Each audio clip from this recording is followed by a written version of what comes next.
하나님의 말씀은 고린도전서 3장 1절에서 15절입니다. 고린도전서 3장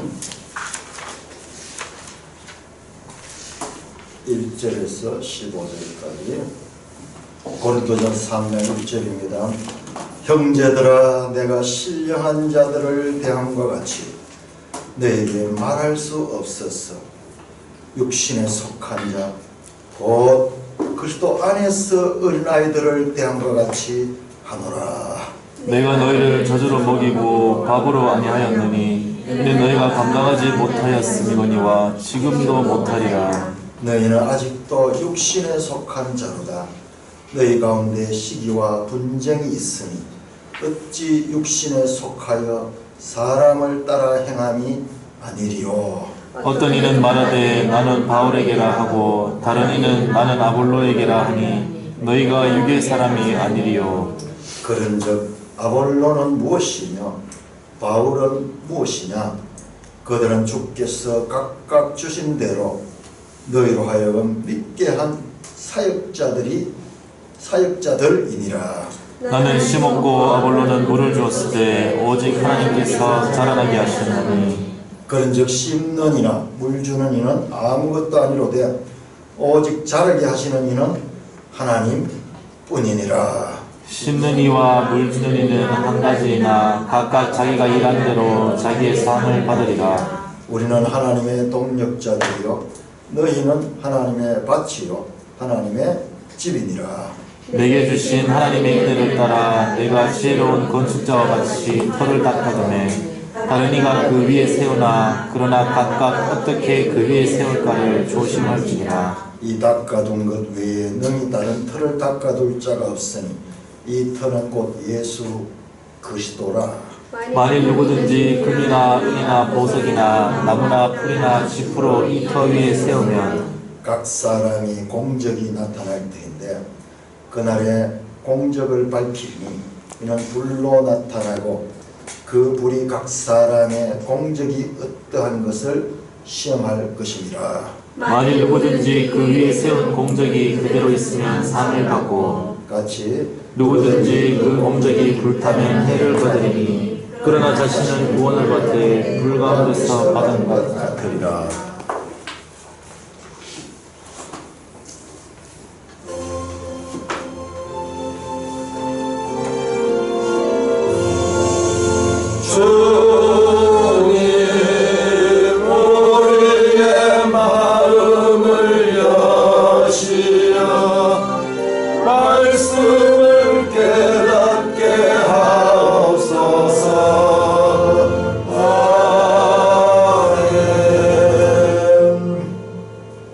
고린도전서를 우리가 알기 위해서는요 사도행전 18장을 알아야 됩니다. 사도행전에는 이제 처음에 예루살렘 교회부터 시작해가지고 사도들이 어떻게 전도를 해가지고 교회가 생겨나는 이야기가 사도행전입니다. 그 사도행전 18장에 보면 마게도니아 지역에 이 고린도에 사도 바울이 전도하고 거기에 교회가 세워집니다. 그러니까는 신약에서는요, 신약의 서신서들 이런 고린도전서, 고린도후서, 에베소서 이런 편지들은요 어디 사도행전과 연결돼요. 사도행전에는 교회 역사가 나오거든요. 처음에 1세기 약 한 50년, 60년경까지 그 역사가 나와요. 그 교회, 그 나오는 교회와 거기에 보내는 편지, 그거와 연관된 편지가 신약성경입니다. 구약성경 읽을 때는 구약성경의 역사서는 사무엘서 그리고 이 열왕기 상하 이 역사서거든요. 선지자들이 전부 다 이 역사서에 맞추어서 예를 들자면 저 아합 왕 시대에 엘리야가 나오고 유다 말기에는 에레미야, 에스겔, 다니엘 이런 선지자가 나오고 그렇듯이 항상 성경을 볼 적에는 신약에서는 서신서를 볼 때는 사도행전의 역사를 통해서 연결시켜야 되고 구약을 볼 때는 구약의 역사서와 그 선지자들을 연결시켜서 그렇게 보면은 그 기본적인 방향을 제대로 파악할 수 있습니다. 그거 없이 그 역사적 배경 없이 막 읽으니까는 고삐 풀린 망아지처럼 성경이 지멋대로 돌아가 버린 거예요. 지멋대로 가는 거예요. 자, 우리 지도 한번 360쪽 한번 볼까요? 지도 360쪽. 자, 고린도. 자, 우리는 지금 이 공부를 하면서 세계사를 자꾸 공부를 하게 돼요. 지도도 자꾸 봐야 되고 세계사를 자꾸 알아야 돼요. 아니, 성경 알면 되지 세계사를 뭐 알 필요 뭐 있나? 빨리 잡으라. 아닙니다. 이 세계사가요. 이 세계사가 하나님의 역사예요. 하나님의 역사. 그러니까 우리는 누구냐? 그럼 하나님의 자녀들이기 때문에 하나님 자녀들은 우리 아버지가 가꾸고 있는 그 영역이 어떠하며 그 우리 아버지가 어떻게 이 세계를 다스린지를 알아야 돼요. 보통 사람 같으면 그거 몰라도 돼요. 그냥 동네에서 자기 직업에 충실하고 그렇게 하면 되지만 이 본질상 우리는 그런 자녀들이 아니에요. 자, 360쪽을 보시면 바울의 2차 전도 여행 거기 보시면은 이 360쪽에 거기 아가야 지방 보이죠? 거기에 초록색 짙은 초록색으로 되어 있는 이 아가야 지방이 여기 나옵니다. 여기 자, 아가야 지방이 이렇게 나옵니다. 자, 이곳 바울이 지금 이게 사도행전에 나오는 전도 코스예요. 사도 바울이 17장에 사도행전 10장 아덴에 갑니다. 16장에서 이후에 빌립보로 가면 빌립보로 거기 가서 데살로니가고 다 나오잖아요. 자 이렇게 빌립보로 갔다가 그 다음에 데살로니가 갔다가 그래서 베레아로 갔다가 그렇게 이게 16장 그리고 17장에 아덴에 가면 아덴 이게 그리스의 수도죠. 아덴. 그 다음에 18장에서 고린도로 가는 거예요. 그 다음에 그가 다시 거기에서 1년 8개월 동안 여기 고린도에서 목회를 했다가 다시 에베소로 가서 다시 이제 예루살렘으로 돌아가는 그 과정인데 요 고린도는 여기 있어요. 여기. 이 고린도는요. 그러니까 이걸 그냥 고린도 듣기만 하다가 지도를 자세히 보니까 정말 여기 특이한 동네예요.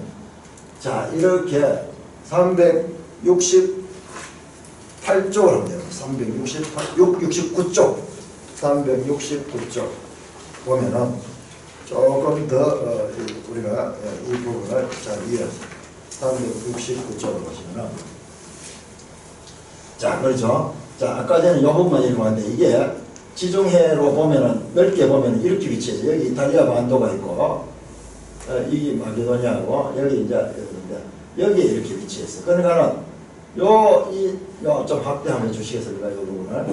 자, 고린도가 어떤 자리라고 하면은 이렇게 이쪽 바다를 갖다가 아드리아해라고 아드리아해가 쭉 일로 파고 들어옵니다. 일로 파고 들어오고 여기 고린도예요. 지금 여기는 지금 고린도가 나와 있는데 여기 고린도예요. 그 다음에 여기가 에게해라고 에게해도 또 이렇게 쭉 연결돼 있어. 그러니까 여기 아가야라고 하는 큰 이 땅이 있고 위로는 이 마게도니아 큰 땅이 있는데 큰 이 땅을 연결시켜주는 요목과 같은 요 위치예요. 배들이 오면은 이렇게 와서 가면은 빨리 이렇게 갈 수 있어. 안 그러면 이렇게 돌아가지고 이렇게 가야 되는데 그러니까 이 배들이 항해할 적에 쭉 이렇게 고린도로 오는 거예요. 고린도 와서 여기가 그러니까 여기가 무역이 발달한 상업도시예요. 그리고 배를 타고 전 세계 사람들이 여기 왔다 가는 국제도시예요. 그러니까 이쪽으로도 항구가 있고 아드리아 해 쪽으로도 항구가 있고 그 다음에 이쪽으로 에게 쪽으로도 여기 항구가 있어요.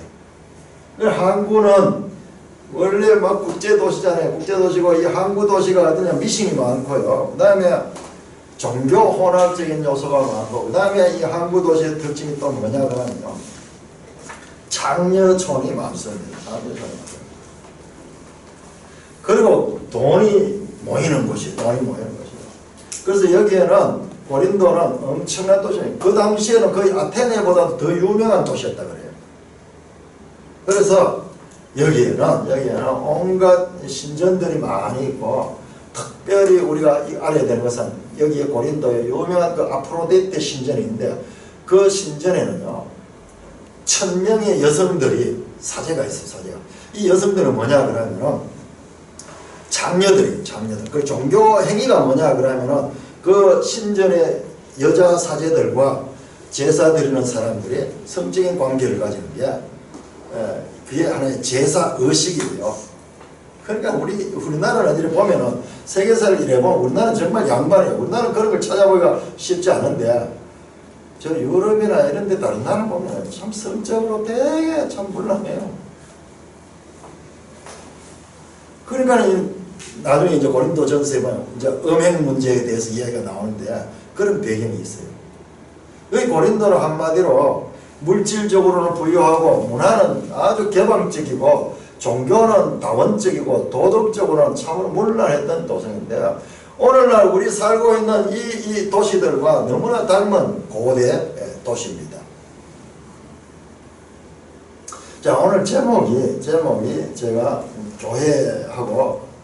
교회 시편하면서 계속 교회가 나와서 교회 세 번째, 그 다음에 메아리라 그렇게 해서 메아리.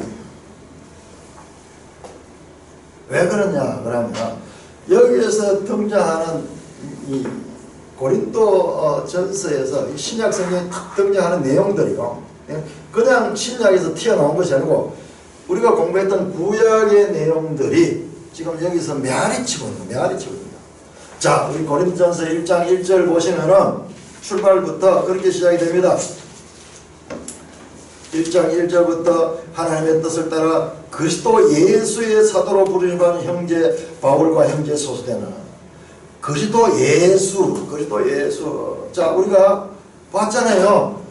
구약에 저 에스겔 할 때도 에스겔의 새 성전 40장에서 44장까지가 이 새로운 성전이 나오는데 그 성전이 제가 설명했잖아요. 이게 바로 예수 그리스도다. 이 건물을 통해서 예수 그리스도를 나타낸 것이다. 그 다음에 시편에 보니까 시편에 계속 기름 부음 받은 자들이 나왔잖아요. 기름 부음 받은 자들. 기름 부음을 받았다 하는 그게 메시아고 그게 헬라어로 그리스도잖아요. 그리스도. 그 예수는 그리스도라고 하는 말은 예수는 기름 부음 받은 자라는 뜻인 거예요. 그냥 튀어나온 것이 아니라 구약에 나왔던 내용들이 지금 여기서 탁 1장 1절 열면 그리스도 예수가 등장하는 거예요. 한번 보세요. 여러분들 거기다 그리스도에다 표시를 해보면 계속 그리스도예요. 그리스도. 1절, 2절, 3절, 4절, 그 다음에 6절에 7절, 8절, 9절, 전부 한 절마다 전부 예수 그리스도.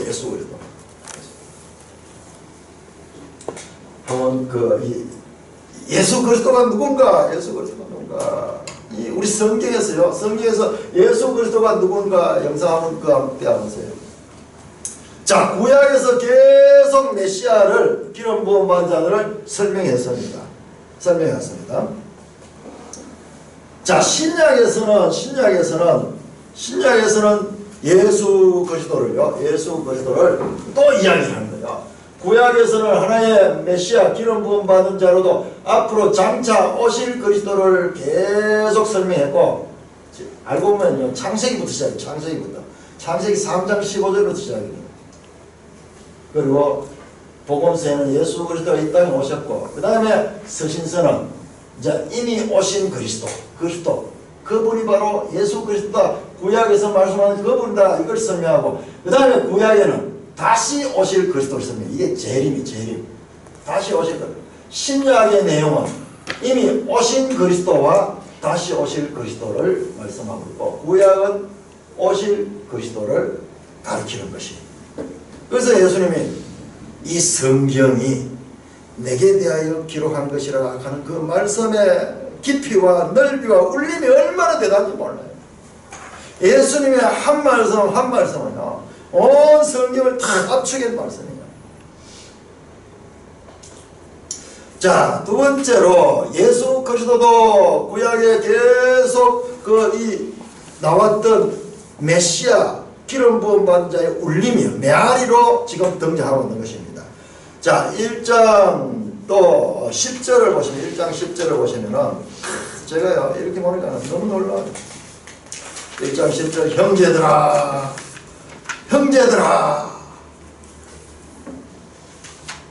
그 다음에 1장 2절 하면 1장 2절 고린도에 있는 하나님의 교회 곧 그리스도 예수 안에서 거룩하여 주고 성도라 부르심을 받은 자들,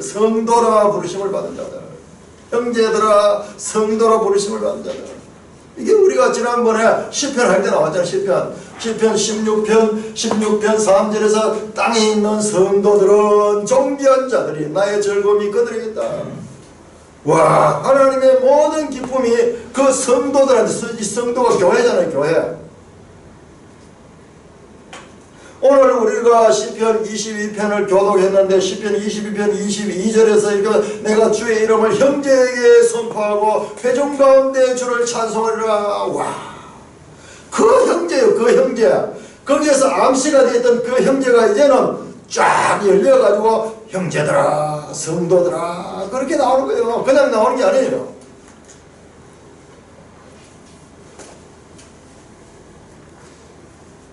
그 다음에 자, 고린도전서 2장 4절부터 보면은, 자, 이 십자가의 지혜를 깨달을 수 있는 건요, 우리 힘으로 안 돼요. 우리 힘으로 볼 때는 이건 바보짓이요, 바보짓. 그런데 어떻게 알 수 있느냐? 2장 4절은 내 말과 전도함이 설득력 있는 지혜의 말로 하죠. 다만 성령의 나타나심과 능력을 했다. 성령은 뭔가? 10절에 보면 오직 하나님이 성령으로 우리에게 이것을 보였다. 성령은 모든 것 하나님의 기쁨까지도 통달하시나. 쭉 하면서 13절도 보면은 우리가 이것을 말하는 사람의 지혜가 가르치지 말라고 오직 성령께서 가르치면서 말하는 성령. 이 성령이라는 말도 지금 여기서 뚝딱 튀어나오는 것이 아니라 구약 성령, 우리가 에스겔서 할 적에 에스겔 36장 내가 새 영을 너희 속에 두고 새 마음을 너희 주면 너희 육신에서 굳은 마음을 제거하고 부드러운 마음을 줄 것이며 37장에서 그 골짜기에 죽은 시체들이 완전히 오래되어 가지고 마른 뼈만 있는 그 골짜기에서 생기가 들어가서 그 뼈들이 일어서고 그 다음에 거기에도 살이 덮이고 근육이 생기고 신경이 덮이고 이래서 살아나는 그 이야기. 그 이야기가 그 말씀 장차 일어날 그 말씀이 지금 여기 성취되는 거예요. 그냥 나오는 것이 아니고. 그래 구약을 이렇게 알고 이 신약을 보니까 이 한 절 한 절이 엄청난 내용들이에요. 그냥 여기서 처음 나온 내용이 아니라 구약부터 계속 말씀해오던 것이 여기서 이제 완전히 드러나서 나타나고 있는 것입니다. 그리고 고난에 관한 말씀도요. 십자가에도 이야기가 계속 나와요. 십자가는 고난이거든요. 사형털이잖아요. 십자가 이야기. 여러분 시편을 볼 적에 왜 그렇게 환난 중에 이야기가 많이 나왔습니까? 오늘 우리가 교동 이 성찬할 때 읽었던 그 시편 교동문 할 때 읽었던 그 시편 22편은 어찌하여 나를 버시나이까 그렇게 탄식으로 나오잖아요. 하박국서도 마찬가지였어. 하박국서도 언제까지 이런 일이 있겠으며 어찌하여 이런 일이 있습니까? 하나님께 탄식했잖아요. 에스겔서도 마찬가지예요. 에스겔서도 그때 포로로 잡혀가지고 우리가 왜 이렇게 포로가 됐는가? 전부 탄식, 고난, 그 환난, 그 이야기들이 계속 나오잖아요. 그래 여기서 나오는 1장 18절에 나오는 십자가의 도라는 말도 갑자기 나온 것이 아니고 계속 구약 성경에서 나왔던 그 고난을 통한 연단과 연관이 있습니다. 자, 우리 하박국 3장 한번 찾아봤어요. 하박국 3장. 멜성에 있는 분들은 멜성에도 찾아보시고 하박국 3장에서 어떻게 연결되는가. 하박국 자 1장부터 보면 하박국 1장 5절에 보면 이게 구약만 가지고는 이 뜻이 무엇인지 제대로 드러나면 좀 감추어져 있어요. 하박국 1장 5절 여호와께서 이르시되 너희는 여러 날을 보고 놀라고 또 놀랄지어다.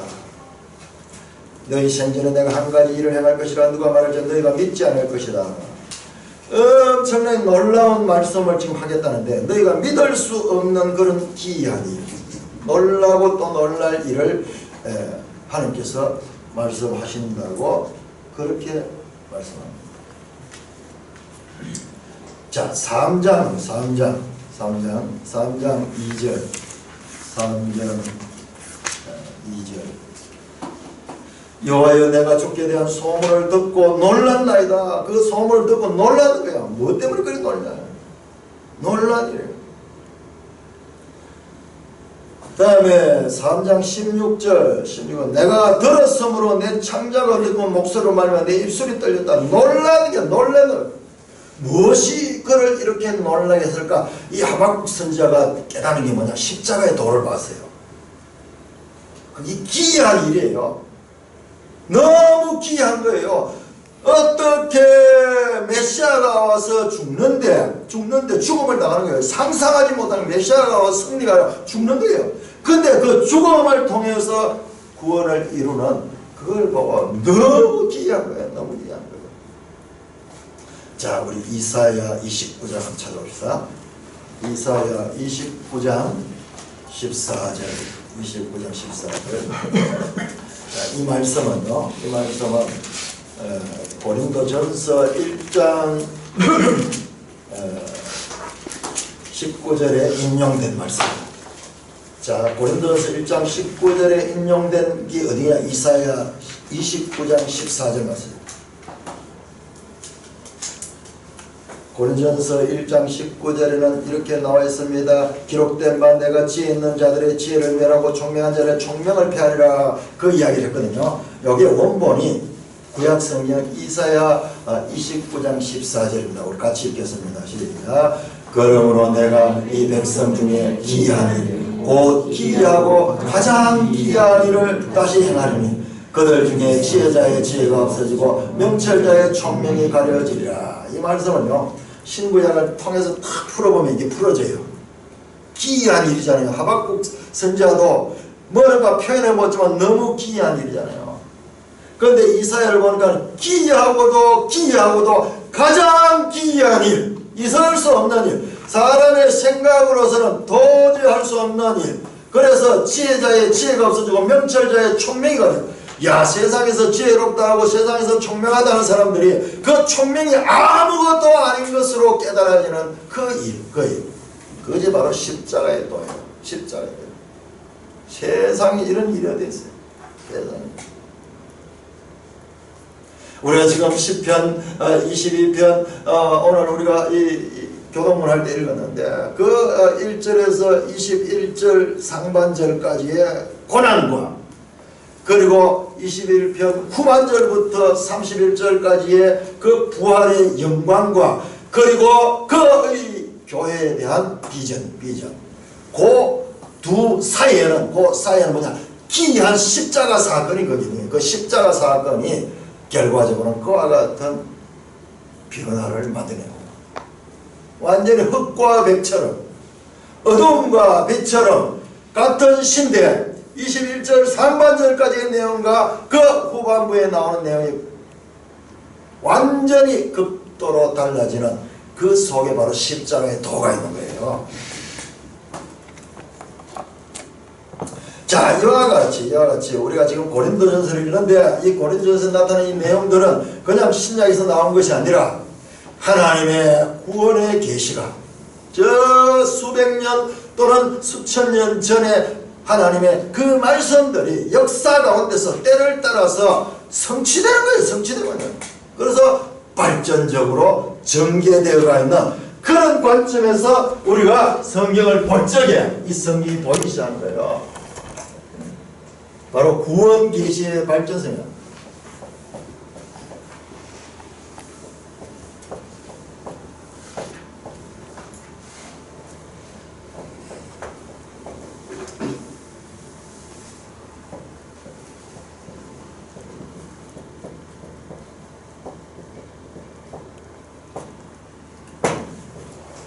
The progress of redemption.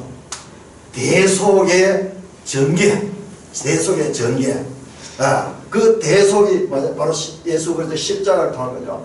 그러니까 하나님이 십자가를 통해서 구원하는데 하나님의 구원의 이 계시가 역사 가운데 어떻게 발전적으로 나타나냐. 그거예요.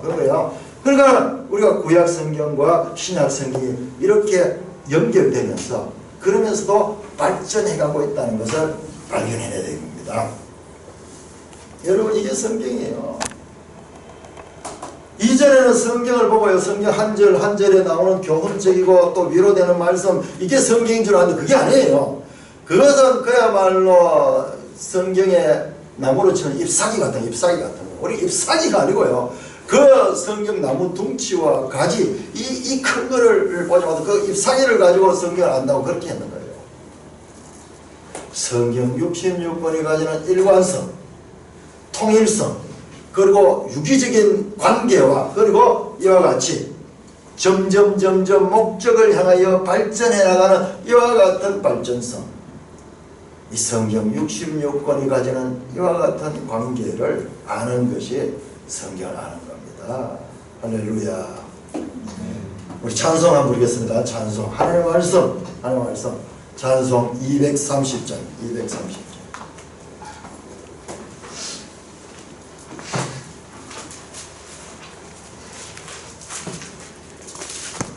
230장이 아니고 203장이에요.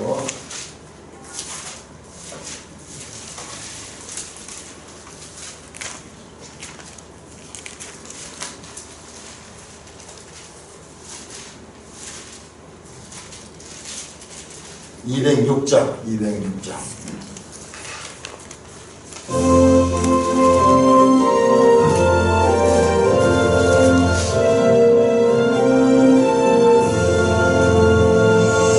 주님의 귀한 말씀을 내 말에 비치어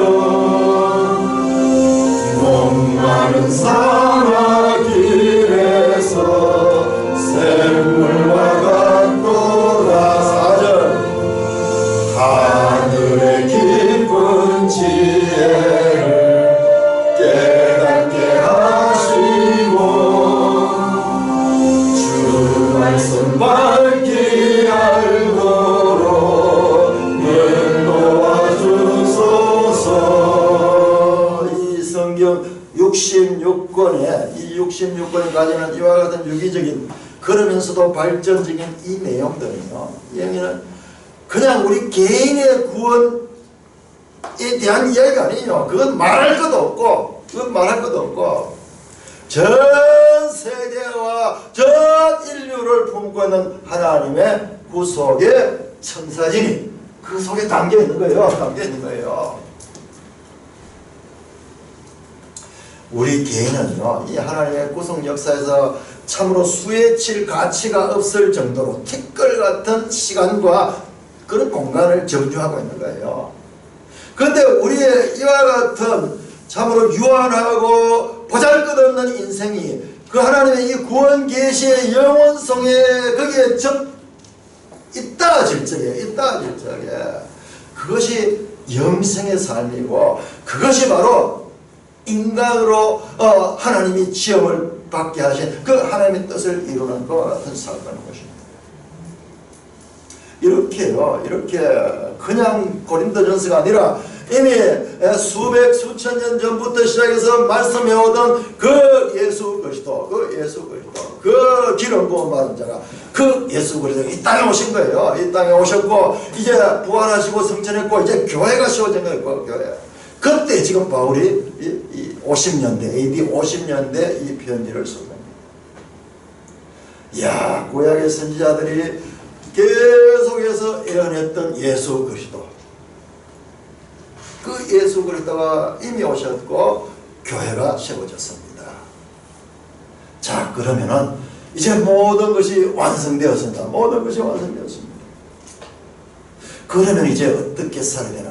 그래서 세상이 끝이 나버렸으면 되는데 끝이 아니야. 자, 예수 그리스도는 오셨습니다. 그래서 역사는 이 예수 그리스도 오심을 중심으로 해서 before Christ, 예수님 이전을 BC라고 하고 그 다음에 예수님 이후를 AD, 아노 도미니, 그렇게 구별합니다.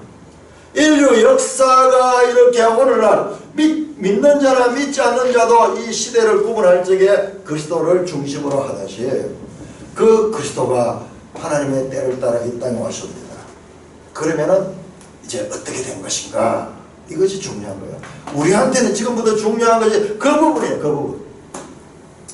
자, 제가 이 부분을 설명하기 위해서 우리 역사 근대사를 잠깐 말씀드립니다. 우리가 일제 36년 동안 식민지를 쓸 때 우리 민족이 가지는 소망이 뭐냐 그러면 이게 해방이에요. 해방. 그래서 일부 떠 있는 사람들은 독립운동을 일으키기도 하고 그렇게 하면서 일본을 이 대항하고 그렇게 했지만은 그러나 우리가 힘이 없었어요. 힘이 없었습니다. 한 해, 두 해, 10년이 지나고 20년이 지나고 뭐 이렇게 되니까요. 점점 일본은 강대국이 되고 전 세계를 상대로 전쟁을 펼칠 만한 그런 이 개화된 나라고 우리는 뭐 상투 털고 앉아가지고 아무도 모르는 그런 아직까지 조선시대 양반 그 습성에서 벗어나지 못하는 그와 같은 시대였습니다. 그때 뜻있는 우리 지식인들은요, 이 조선 대한민국의 독립과 대한민국이 아니고 그때는 조선이죠. 독립과 그리고 그 일본이 망하고 해방되는 것을 오매불만 기다리면서 시를 썼습니다. 그러니까 그 시대 식민지 시대 유명한 시들이 많잖아요. 그만큼 어렵고 간절한 마음이 있으니까 시가 나오는 거예요. 시가.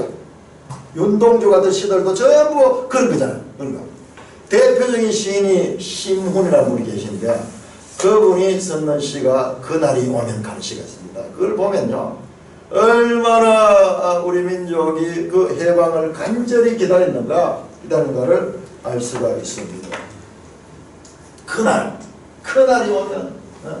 그날이 오면은 삼각성이 일나 더덩실 춤이라도 추고 한강물이 뒤집혀 용솟음 칠 그날이 이 목숨이 끝이기 전에 와주기만 하려니만 나는 밤하늘 나는 까마귀와 같이 종로의 인경을 머리로 들어받아 올리어라. 종로에 인경하는 게 그 종로에 있는 그 보신각의 종을 가리키 종. 그 새가 나가가지고 막 그걸 받고 자기는 죽어도 좋다는 거야. 내 두개골은 깨어져 산산조각이 나도 기뻐서 죽사하며 오히려 무슨 한이 남아오리까. 죽어도 기쁠 정도로 오매불망 그 해방을 기다리고 있습니다. 그날이 와서 그날이 와서 앞으로는 미래 이건 지금 현재로 왔거든요. 육조 앞 넓은 떡에 굴며 뛰며 뒹굴어도 그래도 넘치는 기쁨이 미어질 듯 하거든. 드는 칼로 이 몸의 가죽이라도 벗겨서 커다란 북을 자기 몸을 가죽을 벗겨가지고 그걸 가지고 북을 만들어가지고 여러분의 행렬에 앞장서겠습니다. 우렁찬 그 소리를 한 번이라도 듣기만 하면 그 자리에 거꾸러져서도 눈을 감겠어. 와, 그날 그 해방의 날을 얼마나 사모하는지 이 간절한 마음을 담고 있는 시입니다. 그는 이 시인은 불행하게도 그날을 보지 못하고 이 시인이 죽은 다음에 9년 후에 1945년도에 해방이 되었습니다. 요즘 젊은이들은 이 해방에 대해 가지고 좀 잘 모를 거예요. 우리는 어릴 적에 이 광복절, 그 광자가 뭐냐? 빛광자고 복자는 회복할 복자예요. 빛을 다시 찾았다는 거예요. 빛을 다시 찾았다는 거예요. 그래서 그 1945년 8월 15일 날 그런데 우리 힘으로 찾은 거 아니에요. 미국이 그 일본 그 나가사키와 히로시마에다 원자 폭탄을 터뜨릴 뿐이잖아. 그렇게 저항하던 일본이 꼼짝 못하고 항복을 해요. 하나님이 세계를 어떻게 오는가. 오늘 우리나라의 현재 문제도 마찬가지예요. 이걸 여기만 볼 거 아니에요. 하나님의 관점에서 이렇게 보면요. 이 또한 하나님의 뜻 가운데서 펼쳐지는 일인 것을 우리는 알고요. 믿지 않는 자들과 다른 그런 이 시대를 분별하는 눈을 가질 수 있습니다. 우리 힘으로 하는 거 아니에요. 우리 독립군들이요. 일본 군대를 습격해가지고 그렇게 그들에게 피해를 입혔잖아요. 그러면 어떻게 된 줄 압니까? 일본은 1000배, 10,000배 우리 민간인들을 죽여버립니다.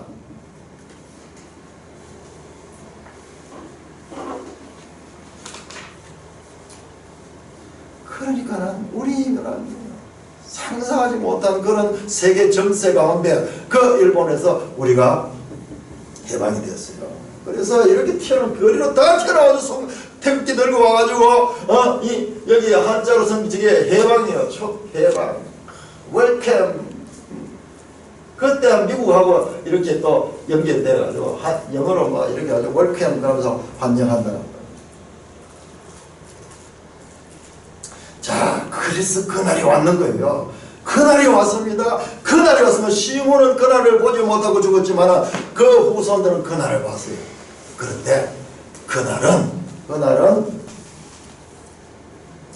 유토피아 이상의 날이 아니었어요.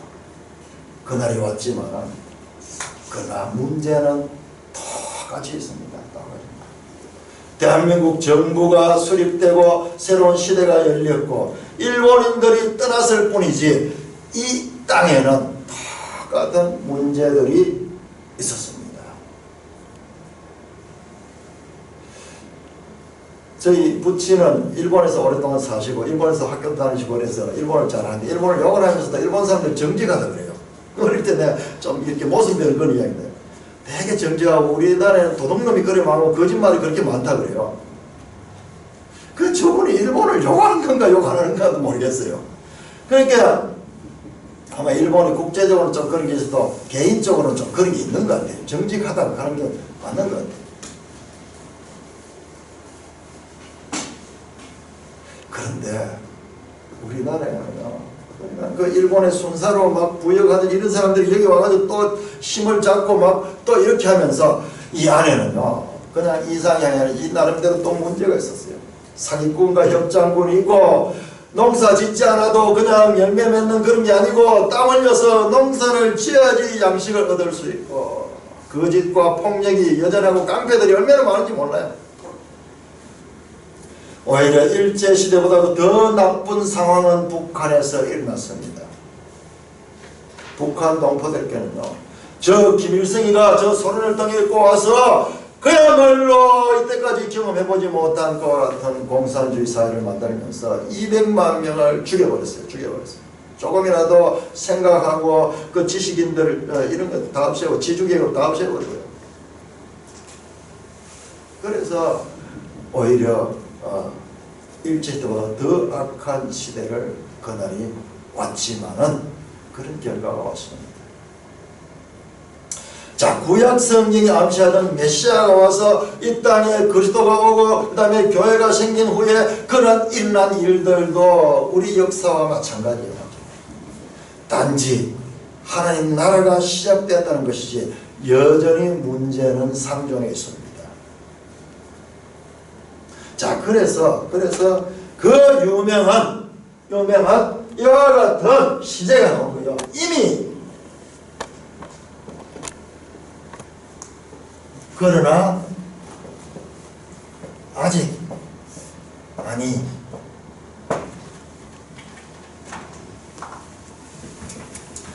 자, 제가 지금 이 설교를 하면서 나오는 게 이 성경 볼 기본입니다. 자, 구원 계시의 발전성을 우리가 봤습니다. 그냥 신약 이야기는 그냥 나오는 게 아니라 저 구약에서부터 전개되어 오다가 이것이 쫙 드러납니다. 그리고 또 하나 중요한 것이 이미 끝나 아직 아니 already but not yet. 자, 이걸 갖다가 뭐라 그러죠? 자, 이런 시제를 갖다가 뭐라고 해야 합니까? 예? 시작된 종말론이야. 알면서 답안하고 있죠. 적용을 박박 시켜줘야 됩니다. 시작된 종말론. 무슨 뜻이냐 그러면 시작된 종말론 이 자체가 무슨 말이냐 그러면 이미 시작이 됐어. 이미 시작이 돼. 뭐가? 종말이 시작이 돼. 종말. 이 종말, 우리 성경의 이 종말은요, 종말은 예수님의 오심부터 시작해서 예수님의 재림까지의 기간을 이야기해요. 그러니 예수님의 재림을 아직 왔지 않는 종말은 시작되었다. 완성이 언제야? 완성된 종말은 예수님의 재림입니다. 아직 예수님의 재림은 오지 않았기 때문에 우리가 살고 있는 시대는 시작된 종말의 시대예요. 그래서 항상 이런 시대가 나오면 이미 하나님 나라는 시작이 되었다. 예수님으로부터 시작이 됐다. 그러나 아직 완성은 되지 않았다. 그러니까는 아직 안 되는 이 부분에 문제가 아직도 있는 것입니다.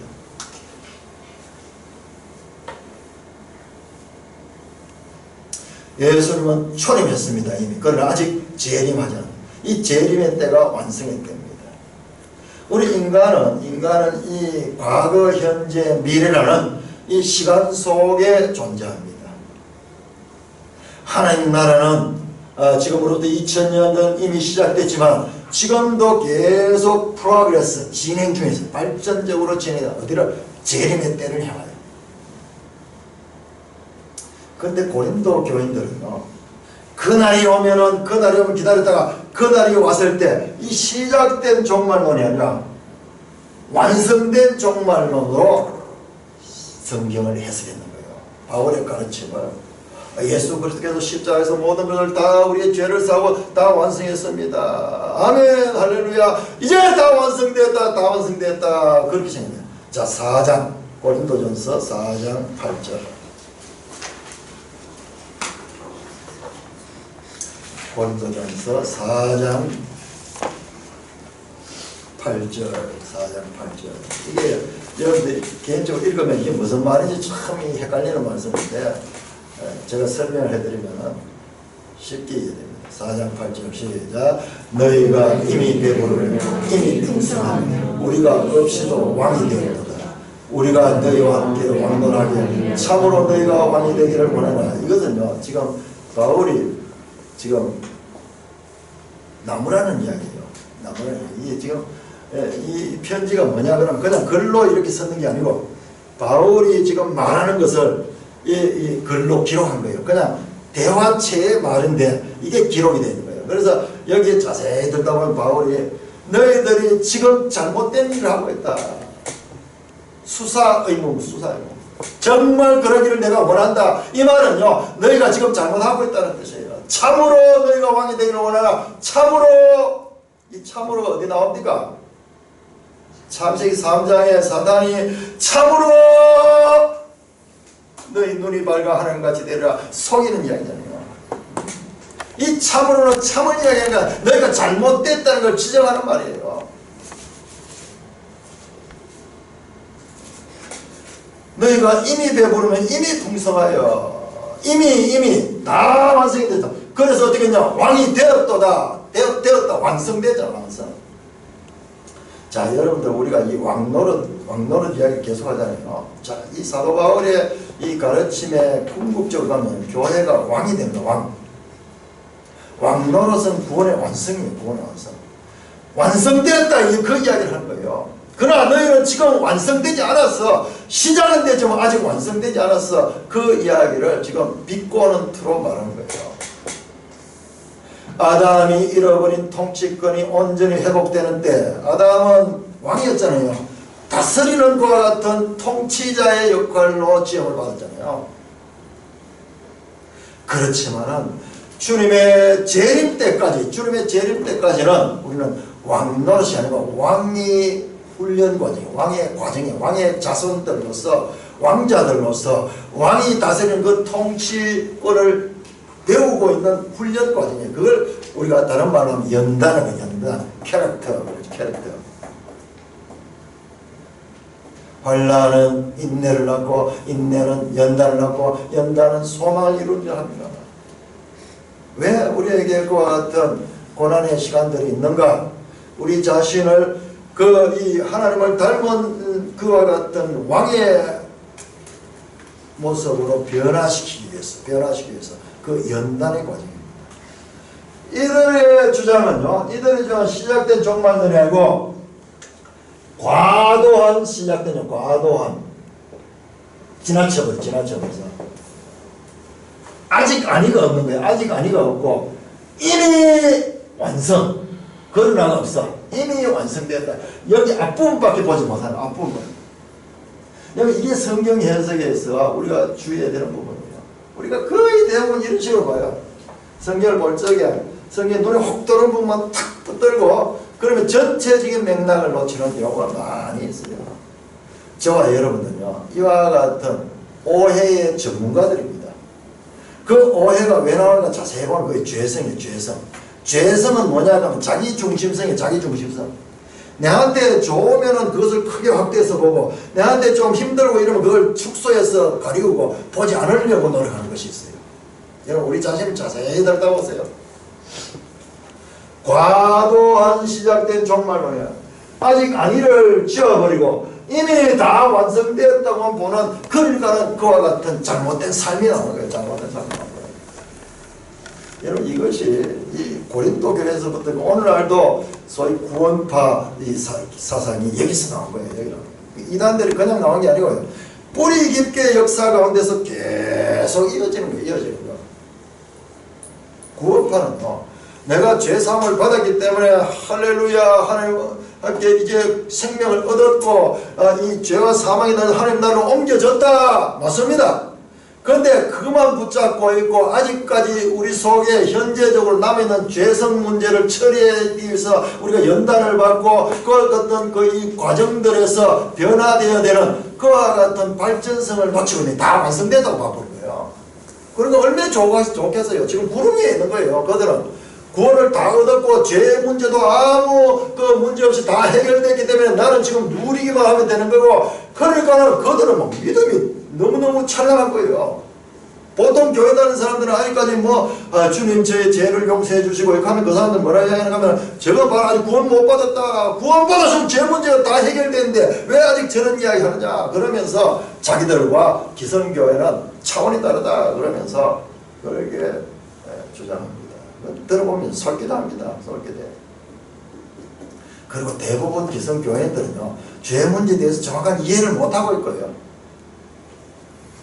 근데 그분들은요, 좀 구원받았다가 이거 하나는 확실해요. 그것만 붙들고 성경 구절 잡고 이러니까는 지금 유병헌 사태가 나오고 우리나라 지금 되어가는 일들이 왜 이런 일에 신천지가 개입이 되고 구원파가 드러나고 이런지 모르겠어요.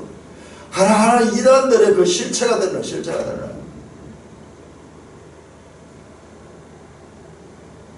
사람의 행동은 그 생각의 표현이에요. 생각.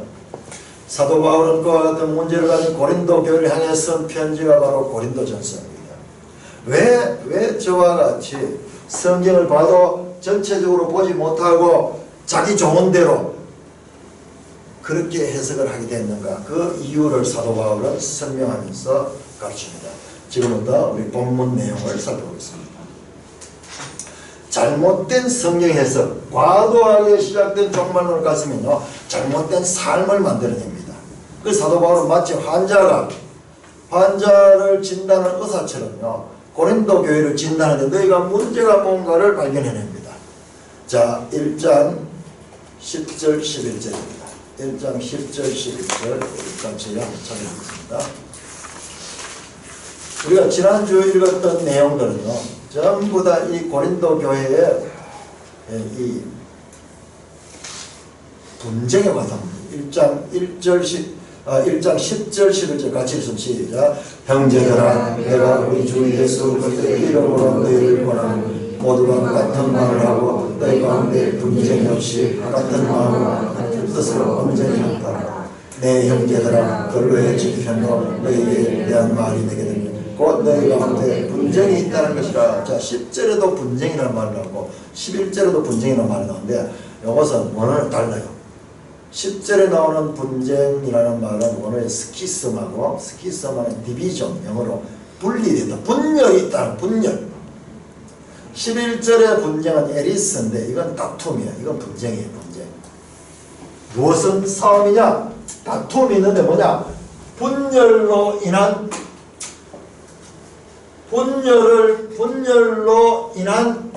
분쟁. 교회 안에 서로 패가 갈리고 서로 싸움이 있는 것은 패싸움이에요. 패싸움. 패가 갈려가지고 그렇게 해서 분열로 인한 분쟁이 교회 안에 있는 거예요. 교회는 여러 사람들이 있으니까는 세상에 어디 가도 다 패가 있잖아요. 끼리끼리 모이잖아요. 끼리끼리. 교회는 그렇게 되는 거 안 됩니다. 세상과 교회가 다른 거예요. 그래서 우리가 지금 교회론을 제대로 배워야 됩니다. 교회 안에도 누구 영향이 있는 누구 파, 지금 여기 나오는 바울파, 그 다음에 아볼로파, 그 다음에 뭐 게바파 또는 그리스도파 하면서 이 파에 대한 이야기가 4장까지 계속 나오는 이유가 바로 고린도 교회 안에 이와 같은 분열로 인한 분쟁이 있기 때문에 그렇다는 거예요. 10절 보세요. 교회는 어떻게 됩니까? 같은 말을 하고 같은 마음을 가지고 같은 뜻으로 온전히 합하는 것이 그리스도의 몸인 교회인데 교회 안에 교회가 막 나눠지는 거예요. 같은 마음이 아니고 서로 막 마음이 다르고 생각이 다르고 성경 해석이 다르고 그러니까 분열할 수밖에 없잖아요. 분열할 수밖에 없잖아요. 그래서 11절에 분쟁, 다툼이 교회 안에 서로 싸우는 거예요. 오늘날 우리 한국 교회를 보면요, 이런 교회들이 넘쳐납니다. 제가 참으로 제 눈찌른 것 같아서 그런 말씀을 여러분들 잘 모르면 교회 안에서 일어난 일들, 서울의 저 큰 교회들 어떤 일들이 일어나는지 몰라요. 그 이유가 우리가 그 이유를 이 고린도 교회를 통해서 발견할 수 있어요. 사도 바울의 가르침을 통해 발견할 수 있어요. 왜 주님께서 피로 값을 주시고 사신 그 교회, 저 구약 성경부터 그렇게 바라던 그 교회가 현실에서 이와 같은 초대교회부터 이와 같은 분열과 다툼이 교회 안에 있는가? 세상 사람들의 모임과 다르지 않는 그런 일들이 왜 일어난가? 주님이 십자가에 죽으심에 효력이 부족해서 그럴까요? 성령의 능력이 구약의 그 선지자들 말고 성령이 오면은 다 하나가 된다 그랬는데 그 성령의 능력이 부족해서 그럴까요? 왜 이런 일이 있날까요? 오매불만 기다리던 그 날이 왔는데 정작 그 날 안에 보니까는 구약 시대와 같은 그와 같은 똑같은 문제들이 있어요. 해방을 맞았는데 이 한국 땅에 보니까는 똑같이 문제가 있듯이 그와 같은 문제가 있습니다. 그러니까 우리가 이 현실을 제대로 이해를 해야 돼요. 우리 산돌교회도 이 같은 문제, 고린도 교회를 통해서 말씀해준 이 문제를 바르게 이해하고 그런 문제를 개선해 가지 않으면 앞으로 우리 산돌교회도 고린도 교회가 겪었던 것과 똑같은 문제에 봉착하게 됩니다. 자, 그 문제의 원인을 사도 바울은 오늘 3장 1절에서 3절에서 그 문제의 원인을 정확하게 집어냅니다. 3장 1절에서 3절까지 우리 다시 한번 읽겠습니다. 한 목소리 읽겠습니다. 시작. 형제들아, 내가 신령한 자를 대함과 같이 너희에게 말할 수 없어서 육신에 속한 자 곧 그리스도 안에서 어린아이를 대함과 같이 하노라. 내가 너희를 저주로 먹이고 밥으로 하나니 이는 너희가 감당하지 못하였으며 지금도 못하리라. 너희는 아직도 육신에 속한 자다. 너희 가운데 시기와 분쟁이 있으니 어찌 육신에 속하여 사람을 따라 행하느냐 아니냐. 여기에 지금 사도 바울이 정확하게 고린도 교회 문제의 원인을 집어냅니다. 뭐냐 그러면 교회 안에 두 종류의 사람이 있어요. 신령한 자들이 있고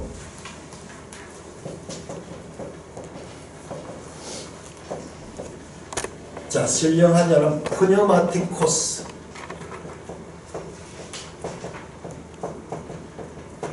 푸뉴마는 성령의 성령, 신령한 자는 말은 우리가 또 좀 이상하게 보이는데 성령에 속한 자, 성령에 속한 자. 그 다음에 육신에 속한 자가 있다.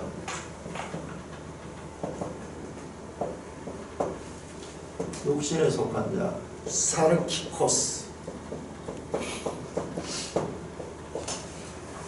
여기에 교회 안에 있다. 교회 안에. 고린도 교회 안에 지금 두 종류의 신자들이 있다. 자, 육신에 속한 자는 2절에 나오잖아요. 어떤 자냐? 1절 후반절은 어린 그리스도 안에서 어린아이. 예수를 믿고 하나님의 자녀가 되긴 됐는데 어린아이야. 태어났지만 어린아이 때문에 아무도 몰라. 아무도 모르면 어떻게 하느냐 그러면 그냥 가만히 있으면 되는데 아무도 모르는 사람은 어떻게 하냐면 과거 믿지 않을 때 자기를 지배하던 그 생각과 그 습관과 그 관습을 따라가는 거예요. 그러니까 이런 자들한테는 사도 바울이 제대로 가르칠 거 없어. 그러니까 어떻게 2절에 보면 내가 저주로 먹이고 밥을 안 했다. 왜냐? 소화를 못 해내니까. 감당하지 못한다. 아직도 못한다. 지금도 못한다. 잘하지를 않는 거예요. 교회 안에 예수를 믿고 교회 안에 지체가 되기는 됐는데 잘하지 못하니까 늘 생각하는 게 믿지 않는 자와 똑같은 거예요. 똑같은 거예요. 3절에 너희가 아직도 육신에 속하여 너희 가운데 시기와 분쟁이 있다. 바로 육신에 속한 자의 특징이 시기와 분쟁이에요. 이게 사람 본성이잖아요. 자기 중심성이 있기 때문에 사람 다툼이 일어나잖아요. 저는 자기들 좋은 대로 그렇게 하려고 하다 보니까 자기한테 마음에 맞는 이 지도자 바울파 아볼로 사도행전 나오잖아요. 아볼로 저 헬라파 유대인인데 이 사람 아주 지식이 많고 언변이 좋은 사람이에요. 헬라 철학에 능통한 사람이에요.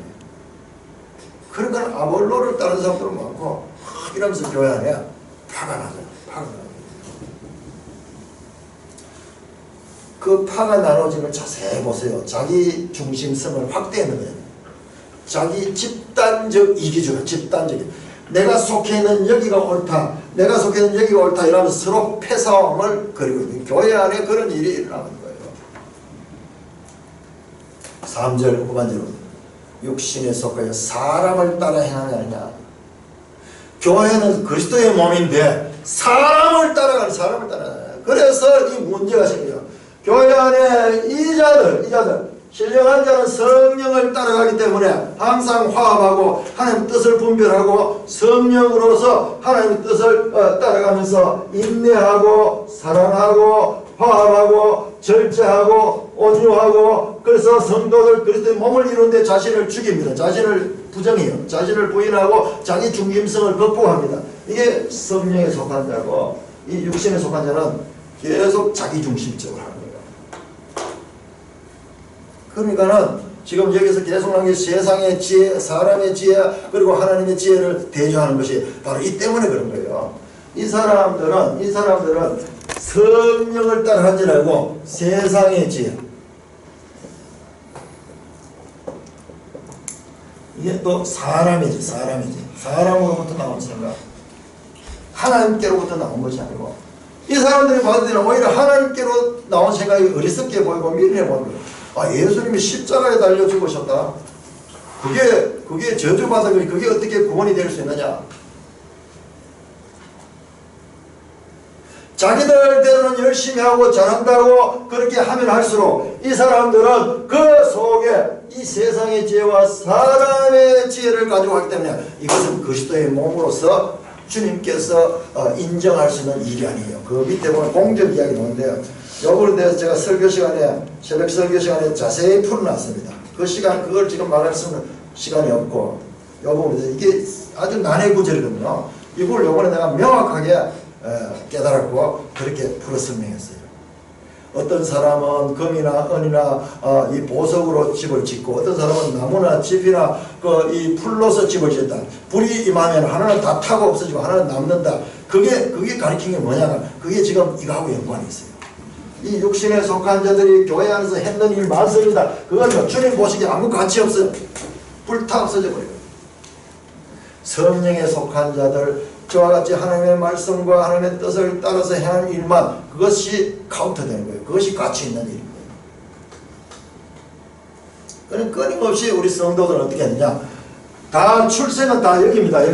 여기에서 이렇게 자라나야 돼. 자라나. 그래서 성경에 보면 자라나는 이야기가 그렇게 많습니다.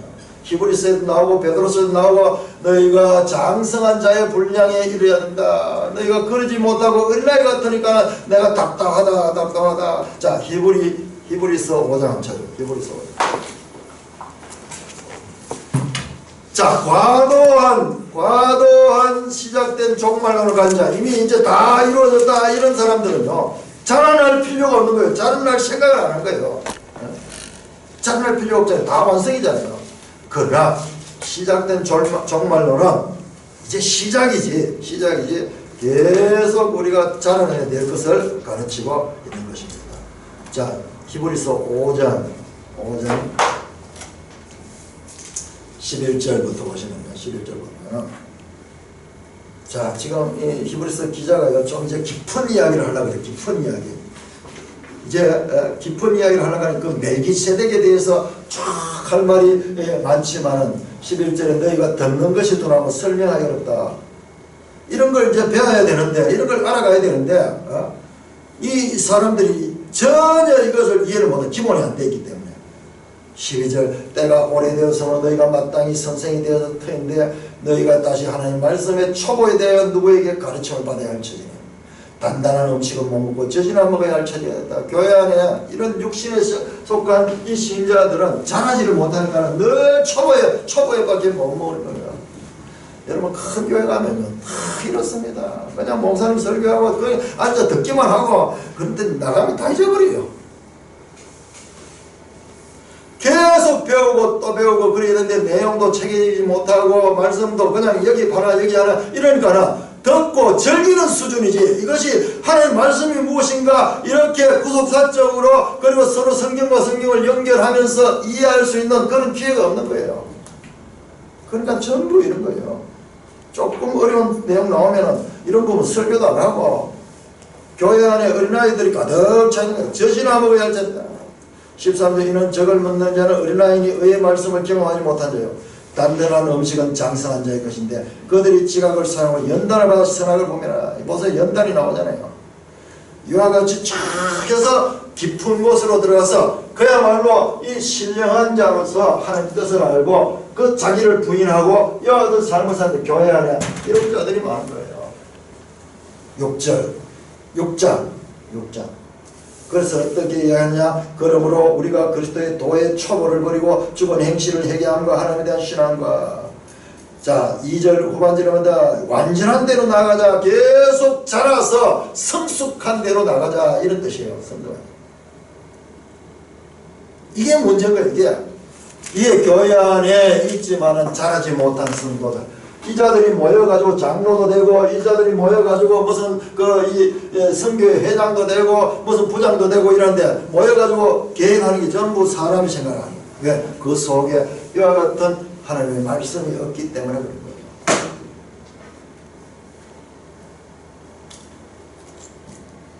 이들에게 십자가의 도는 이해 안 되는 거예요. 오늘 이 고린도전서에 나오는 이 말씀 가운데 하나님의 지혜 또는 하나님의 비밀 십자가의 도 하나님의 지혜와 하나님의 비밀이 십자가의 도입니다. 십자가의 도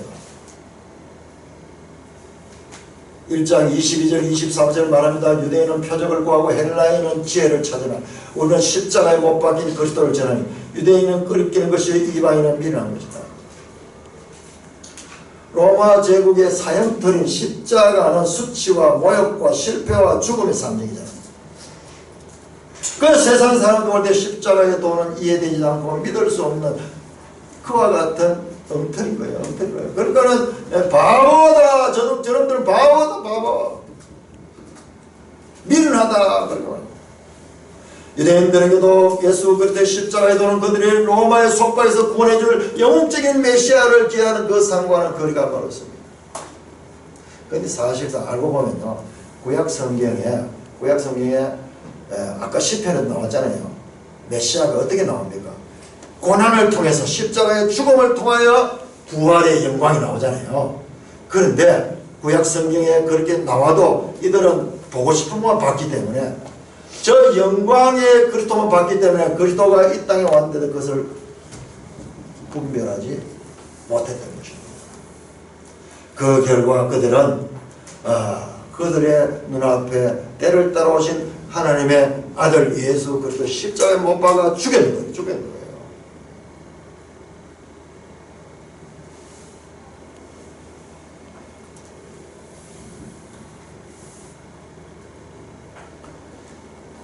십자가에 도는 사람의 생각을 보면 모습 우리가 많이 나왔죠. 구약의 종같은 왕은 왕인데 종같이 섬기는 왕이에요. 예수님 가르칩니다. 크고자 하는 자는 낮아져야 한다. 지혜롭게 하고자 하면 어리석은 자가 되어라. 고린도전서 3장 18절 하면 3장 18절 아무도 자신을 속이지 말라. 너희 중에 누구든지 이 세상에서 지혜 있는 줄로 생각하는 어리석은 자가 되라. 그리하여야 지혜로운 자가 되라. 이게 무슨 말이에요? 말이 안 되잖아요. 어리석어야 지혜롭대요. 이게 십자가의 도입니다. 십자가의 도입니다. 세상의 지혜로서는 도무지 납득할 수 없는 모순적인 것이 바로 십자가의 도입니다. 그렇기 때문에 우리가 이해하고 그렇게 이것을 수용할 수 없어요. 단지 믿음으로만 수용할 수 있는, 믿음으로만 수용할 수 있는 것입니다. 여러분, 저와 여러분들이 교회의 지체들과 앞으로 교회를 지금도 섬기고 있고 앞으로도 하나님의 교회를 성경이 가리키는 그 교회로 섬겨나가야 될 텐데, 이 부분을 제대로 모르면은 교회 안에 육신에 속한 자들은 교회가 크게 되고 건물도 짓고 사람도 많이 모이지만은 그것이 주님과는 관계없는 교회가 될 수 있다는 것을 분명히 알아야 됩니다. 교회는 사람입니다. 건물 아닙니다. 자, 빌립보서 3장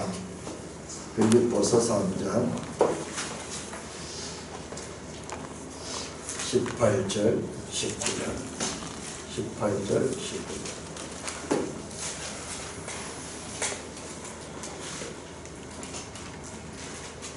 사도 바울의 가르침의 핵심이 무엇인가? 오늘 우리에게도 말씀하는 핵심이 무엇인가를 우리가 알아요. 빌립보 3장 18절 19절 시작. 내가 여러분에게 말하였거니와 이제도 눈물을 흘리며 말하니 여러 사람들이 그리스도의 십자가의 원수로 행하느니 그들의 마침은 멸망이요 그들의 신은 배요 그 영광은 그들의 부끄러움 있고 땅의 일을 생각하느니라. 사도 바울이 여러 번 말합니다. 고린도서에도 말하고 다른 서신도 말하고 또 같은 교회에서도 여러 번 반복해서 말했지만 지금도 눈물을 흘리면서 내가 강조하는데 여러 사람들이 그리스도의 십자가의 원수로 행한다. 바로 이 자들 십자가의 길을 어리석게 보고 십자가의 도를 무시하고 십자가의 오히려 원수가 된 거예요. 그 결과 보면 그들이 하는 게 뭡니까? 그들은 땅의 일을 생각해요. 땅의 일을 생각하고 세상적인 생각. 우리는 예수 그리스도의 십자가에 대한 믿음뿐만 아니라 그 십자가의 도가 가리키는 그 의미를 알아야 돼요. 의미를 알아야 돼요. 그래서 그것을 가리키기 위해서 시편에 그렇게 많은 환난들이 나왔고 지금 우리에게도 하나님께서는 연단의 시험들이 있는 것입니다. 화면 한번 띄워보세요. 그럼 우리는 알고 행하는 것이 아니고요, 믿고 행하는 겁니다. 더 정확하게 말하면 믿고 행한 다음에 나중에 알게 돼요. 이것이 우리의 믿음의 과정입니다.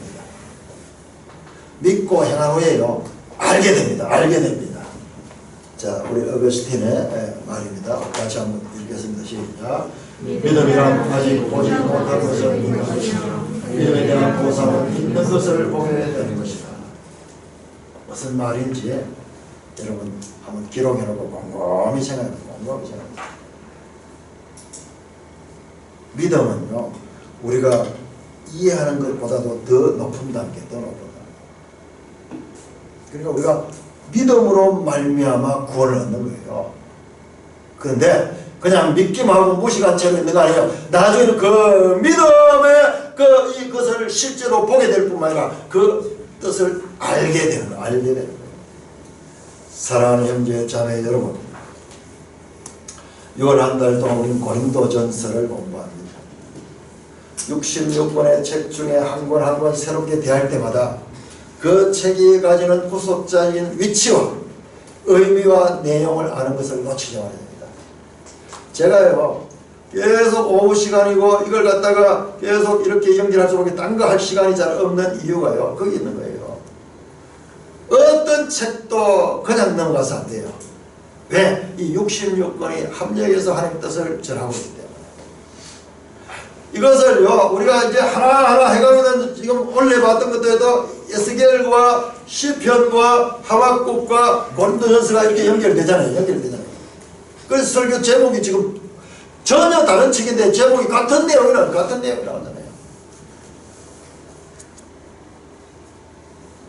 우리가 이것을 한 권 한 권 대할 때마다 관심을 가지고, 그리고 이 책이 무엇을 말하는가, 이 책이 어느 시대에 어떤 이 위치에 있는 책인가? 구속사적으로 말해 이게 구약의 어느 왕시대 때인가? 아니면 신약의 사도행전에 비추었을 때 어떤 시대인가? 이를 보면서 이제 보는 눈을 가질 거예요. 그러면 책과 책들이 연결되면서 하나님의 경륜, 구원의 경륜을요, 점차적으로 우리가 온전하게 알아갈 수 있는 것입니다.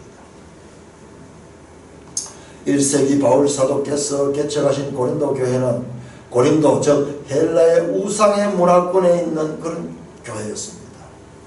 그 교회는요 우리처럼 그렇게 이런 작은 교회였어요. 작은 교회. 여러분 우리가 사도행전에 보니까 예루살렘 교회가 처음에 베드로 설교를 3,000명이 믿고 그 다음에 5,000명이 믿는 이런 역사가 보는데요. 그거는요 바로 하나님의 구원 역사의 상징적인 것과 같은 그림이에요. 그림. 저 구약시대도 말씀하고 예언하던 그 교회가 이 땅에 탄생하는 그것을 강력하게 보여주는 거예요.